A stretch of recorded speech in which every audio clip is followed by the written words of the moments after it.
ప్రభునందు ప్రియులైన మీకందరికీ యేసుక్రీస్తు ప్రభువారి నామములో శుభవందనాలు తెలియజేస్తూ ఉన్నాం. దైవజనులు బ్రదర్ భక్త సింగ్ గారి పరిచర్యలో నుండి అలసిన వాణిని ఊరడించు మాటలు. ఏప్రిల్ 29. ఉన్న చెత్త విస్తారము, గోడ కట్టలేమని చెప్పెను. నెహెమ్యా గ్రంథం 4వ అధ్యాయం 10వ వచనం. గోడలు కాల్చబడి ఉండుట వలన అచ్చట చెత్త పడి ఉండుటను నెహెమ్యా చూచెను.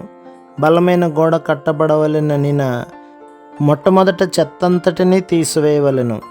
ఈ చెత్త మానవ కల్పితములైన పద్ధతులను, ఆచారములను, అలవాట్లను సూచించుచున్నది. దేవుని పని బలముగా జరగవలెననిన మనము చెత్తనంతటిని తొలగించవలెను. మార్కు సువార్త 7వ అధ్యాయం 1వ వచనం నుండి 13వ వచనం వరకు. అనేక స్థలములలో ప్రజలు దేవుని వాక్యమును నిర్లక్ష్యపెట్టుచున్నారు. వారు దేవుని వాక్యము నుండి కాక తమ పితరుల నుండి నేర్చుకొనిన మానవ కల్పితములైన పద్ధతులు, ఆచారములు, అలవాట్లను పట్టుకొని వేలాడుచున్నారు.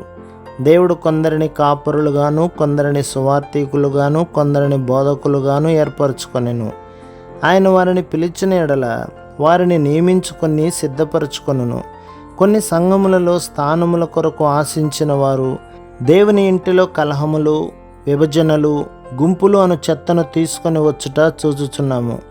ఈ చెత్త అంతటిని తొలగించితేనే తప్ప దేవుని వాక్య ప్రకారమైన ఆయన పరలోకపు ప్రణాళికను అనుసరించిన దేవుని పని స్థిరపరచబడదు. దేవుని పని విస్తరించిన ఎడల మనము కోరినన్ని పర్యాయములు సహవాసమునకు రాలేకపోవచ్చును. ఇది దేవుని మందిరములో బలహీనతను తీసుకొని వచ్చును. ఈ బలహీనత ఒకరి ఎడల ఒకరు భేదభావము కలిగి ఉండుట అను చెత్తకు కారణమగును. ఈ కష్టమును జయించుటకు మనము సహవాసముగా కూడి వచ్చుటకు ఎక్కువ ప్రయత్నము చేయవలెను.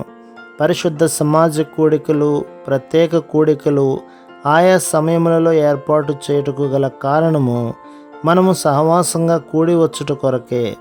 ఆ విధముగా మనము వేరుగా ఉండుట అను కష్టమును జయించగలము. ప్రభు మిమ్మును, మీ కుటుంబమును, మీ సంఘమును దీవించి ఆశీర్వదించునుగాక.